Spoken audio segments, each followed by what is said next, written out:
Hi, my name is David Christie. I'm with Orford Mining. I'm the president, CEO, and director. Orford Mining is focused on gold exploration in Quebec, but we have a significant nickel focus as well. We have 3 project areas, and we'll walk through those. David, hi. Hey, Matthew. How's the conference going? Yeah, it's going well. Is it well attended? I mean, what were you expecting to get out of it? I expect to meet new people and make some new contacts, and that's happening. So that's good. That's always a bonus. Always a bonus. How far is it from your project? From here, we could get to the Joutel project with a 7-hour drive. Right, a mere nothing. What's that? 7 hours for a European. That's a traumatic. That's like halfway across the continent. For you guys, it says nothing. Hey, well, look, let's get into the projects proper, okay? So let's deal with the kind of outlier, the West Raglan with Wyloo. Private companies, it's kind of hard to know what they're up to, but do you kind of get regular updates? They've approved this $5 million or nearly $5 million budget. So we talk to them every quarter. We submit a report of what we've done and how much money we need for the next quarter. So that's the sort of the process, and so we go through the budget with them. We go back and forth on things. They have a good, smart technical group as well as financial. Yeah. So they've been great. They're an excellent group. They're very forthcoming and lots of advice and. Just remind me that the budget that's been approved, that's to do what and over what time frame? So that's to do 3,000 meters of diamond drilling, borehole down, geophysics on every hole, and a few other things like prospecting and geology on some regions of the project that we haven't done much work yet. Right, and how much did they spend prior to that? About 1.8 something last year, 1.9. Okay, so they got to the end of that process, thought, okay, there's something here, we'll allocate $5 million, and at the end of the 3,000 meter drill program and however they assess it, they do what? What's the next sort of step up? Do they go big? Well, I'd say the goal here is to discover some new sulfide lenses. I don't know if you're familiar with Raglan deposit, which is next door to us, has 190 lenses in 12 distinct zones. Right now we have about, I think, 7 different zones, and there's different lenses within those. So we need to find more lenses to put enough tons together here. So if we discover some new lenses, which we think we will, then we go back next year and we do more of the same. We drill more holes, and so I think they'd come back with more money to spend next year if we're successful doing what we think we'll do this summer. Okay, and you're carried through to what point in all of this? So they can earn up to 80% by spending $25 million and completing a feasibility study. Now, the feasibility study will cost them more than $25 million, so we're carried through until they finish that, whatever that is. Okay, not feasibility decision, it's delivery of a feasibility study. Of a feasibility study. So that's pretty cool. So that has some real value to you if they keep going along that process. Yeah, the farther they go, the better. Yeah. Right. Let's park that up. So that's nickel parked up. Obviously, nickel market, pretty good. Well, it's a very high-grade nickel project, too. People got to remember, like, this is probably one of the highest-grade nickel projects in the world. Over 3% nickel, over 1% copper, and 3 to 4 grams PGE plus 0.06% cobalt. Right. So it's a very valuable project. Yeah. Using their balance sheet, so it's the right decision to farm that out for sure. Okay, projects that you're focused on, right? So tough markets. What's the cash position? Let's start with that. At the end of March, we were at $5 million. Right, and what's your intention?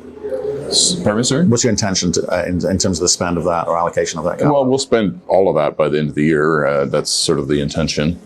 So we have a budget of over $3.5 million at Qiqavik, which is our key gold project, which sits just to the north of West Raglan in the Nunavik region of Quebec. So high-grade gold multi-ounce assays across the whole 40-kilometer trend. This summer, we're focused on the Annick boulder trend and a number of other sort of high-grade boulder trends. We think we've just figured out where the source of those boulders is coming from. So we're going to do IP and drilling on those. 3,000 meters on that project as well. So two projects operating out of one camp, West Raglan and Qiqavik, with 2 drills. Okay. Why I say, what's your intention? Because in a market like this, small companies with a certain amount of cash available, do you rethink things? Because you're not quite sure what the market's going to do or give you, right? Yeah, I don't think you can do that. Because if you do that, you'll fall apart and you won't be pursuing your goals anymore. So luckily, we have a partner in Alamos Gold. They're a 22.9% shareholder, and they support us on every issue. And we have a number of other supportive shareholders as well. So Not that I want to do issues at our current share price, but if we need to, they're there to back us. Well, that's the point, right? Because Not every company has that, right? So that's a difference. True, as long as they keep putting their hands in the pocket, right? But the entire market's been hammered, so there's not sort of digging you out as a sort of statement of fact. As highs are like I think nearly 30, down at 10 at the moment. You definitely don't want to be raising money at these rates. So expectation is what for this year in terms of, right, you'll spend the money as you currently plan to. If things still aren't, because we've had such diametrically opposed views on what the market's going to do. Someone like Joe Biden's got to spend his way through the midterms and by pumping money into the market. We had some Sprott chap interviewed last night saying, I can see this running till well into Q2 next year. Yeah. Very different sorts of environments to be doing what you're doing. So how will you play it going forward? Well, luckily we can raise money with charity flow through especially. So there's a 75% delta on your current share price if you want to go do that. So that I can handle that kind of share price raise. So we could do some of that.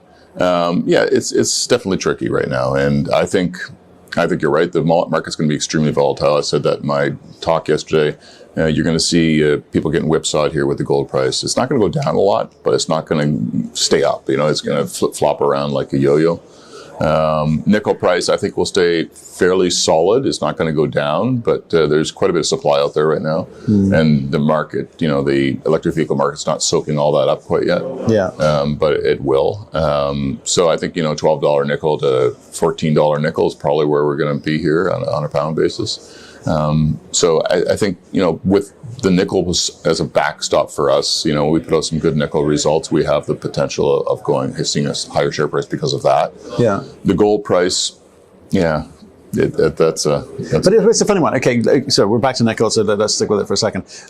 You carried through to the delivery of a feasibility study.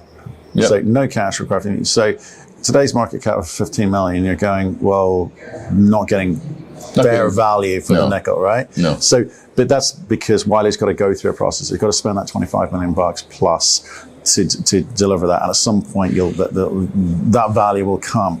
But on what you're doing today, the bit that you're in control of, I'm sort of always intrigued by how investors think and value what you're doing, because it's a very volatile market. You could, if you're a contrarian, you go, great value, I'll have some of this company because it's as cheap as anything. I'm not going to get better than this. I think, drill success changes a lot of things. So drill success on the nickel project or the gold projects will change a lot of investors' minds on where we're going. Right, but not gold price.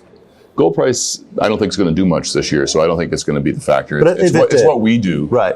But how much do junior explorers, certainly down at your end, rely on the gold price moving to kind of do a bit of a heavy lifting for them?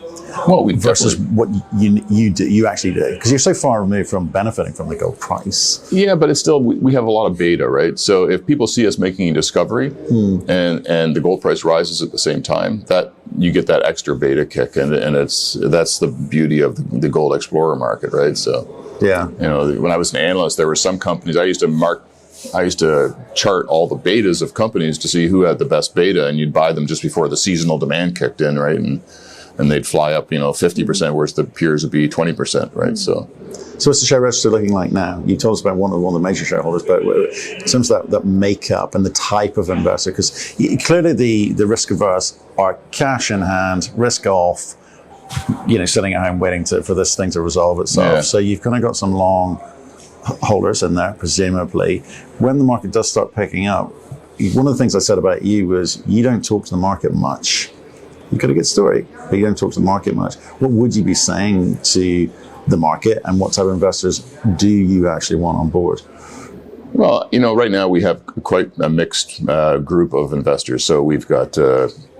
I think we're at 30-something% institutional, and then there's a bunch of high net worth group, and our board owns quite a bit, and then a pile of retail, and a lot of the retail is long holding retail. They're not going to be going anywhere. So, and that's because I have been talking to the market more in the past year. So I think you'll see that people are paying attention.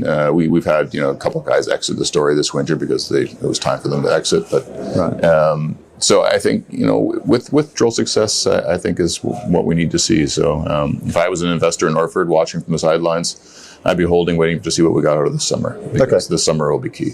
Yeah. Okay. So let's break down that timeline. So drilling has started. Or was we're mobilizing crews yesterday, so it'll start in the next week or two. Right. Okay. And that 3,000 meters.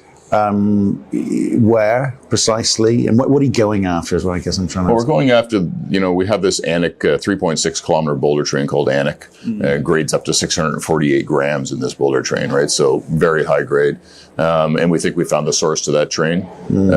So you got to go back to the beginning here. Qiqavik has not been explored by anyone besides us, so it's virgin territory. So 29 weeks on the ground to date. And so very early days, but we think we've started to understand and put the puzzle together there. It's there's a lot of high grade gold, but it's a puzzle, right? So we're putting that puzzle together, and we think we understand where some of that high grade gold's coming from. Okay. So we'll be drilling those this summer. We're going to do some IP geophysics and drill those. We also are going back to a couple of targets we've drilled before, where we did hit some big thick intersections of gold, but we think we know where the higher grade portion of it is now. So we're drilling some very specific targets in the interlake zone, in the Annick zone, and the IP lake zone. Are you tempted us all to kind of, because juniors have to play the market in the sense that you need to put out releases so get people excited, but you also need to do proper work, right? You've got to get that balance, right? So you're talking about these high grade, I mean, it's ridiculously high grade, it seems. I think something like that attracts a certain type of investor, but maybe not for long if you don't continue to put out those stories. So, well, I think that, and that's been the problem with our story, not dissemination or anything. It's just been that we work for 2 months and then we don't work for a year. We work for 2 months, right? So it's the seasonality of our work, brings investors in about right now, and then they leave in December and wait till the next year, right? So that's why we have picked up other properties. That's not the only reason, but that's one of the reasons we went looking for other things to do, right? So because that seasonality can kill you, right? So because you're trying to raise money in the winter. So, but that's what I was wondering. I was going to say, what are the defense mechanisms available to you? Obviously, picking up. Well, Joutel is our defense mechanism. So we picked up 4 properties there. 3 of them we staked. 1 of them we did an option agreement to get 100%. And the Joutel Eagle project, we just finished drilling it. We went into an area on the Joutel Eagle property this is right next to Qiqavik Eagle's original gold mine. And I worked that area myself in the mid 80s, and not the specific property, but further to the west with Qiqavik. And we came back in there because we know nothing's happened here since 1993. The only thing that's been happening recently is just to the north of us and to the east of us, where Maple Gold and Qiqavik Eagle have a joint venture. So we went in and we looked at it, and all the holes were fairly far apart. They only sampled the shiny bits. They didn't sample the whole core. So we've gone back in this one zone called the South Gold Zone, which looked like it had some depth potential, some strike potential. And it had some good grades, over 6 grams kind of thing. So we went in there and we drilled 3 holes.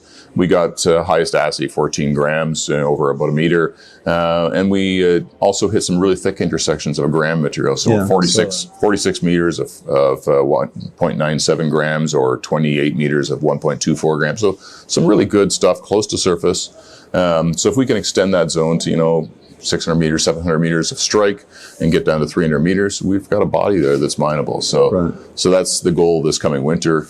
So we'll do some geophysics on that in the fall, and we'll hopefully pepper it with a pile of holes in the winter. And you can work there all year round, can you? We could, yeah. But because of our seasonality, we'll leave that for the winter. It's better in the winter because it's swampy, so we'll try to keep it to the winter. Okay, and so we can expect to see drill sites coming steadily through between now and the end of the year. Is that the idea? Well, the one thing about drilling a nickel project is that, as soon as you see the core, whether you're in the massive sulfides. So we'll be able to talk about that through the summer. The gold project, unless we hit, exactly the type of thing we saw at Annick, we'll have to wait till the assays come out. So between now and the middle of October, we should see all the results come back, assuming assay labs have caught up on themselves a bit. Right. But yeah, that's the plan. Okay. That's interesting, because it seems a little bit more, because I think with Joutel, it feels a little bit more hit and hype in the sense that 2 months of the year, we've got to find something meaningful to kind of carry us through for the next year. But with the sorts of grades we're seeing coming out, it kind of feels a little bit more rounded, a bit more rounded. Yeah, and it's next to a road, it's next to an old mine, it's close to infrastructure, it's a few hours north of Val-d'Or. It's a good place to be. So how much money and how much time are you going to give to each of those projects? At some point, you have to pick one. Well, it depends on the results. So I would say no. That's if we get good results at Qiqavik, we can finance that. Good results bring financings. So I'll tell you after the summer's over. Okay, great. What I think I can do as far as balancing the projects out. But right now, Joutel doesn't cost much because it's way cheaper exploration. Yeah. So we spent $600,000 there this year, including option payments. So that's doable. Okay. And even if we go back with a bigger drill program next year, it's still not going to cost us much. For $1 million there, that's like $3 million work up in Nunavik, right? So it's like a 3-to-1 thing. So right. Well, come back and tell us all about it. Okay. Seems to be heading the right way. Yeah. And let's hope Wyloo knock it out of the park, eh? No, I hope they do. Well, we're operating that project, so I hope we knock it out of the park. True. Even better, using someone else's money. Yeah, exactly.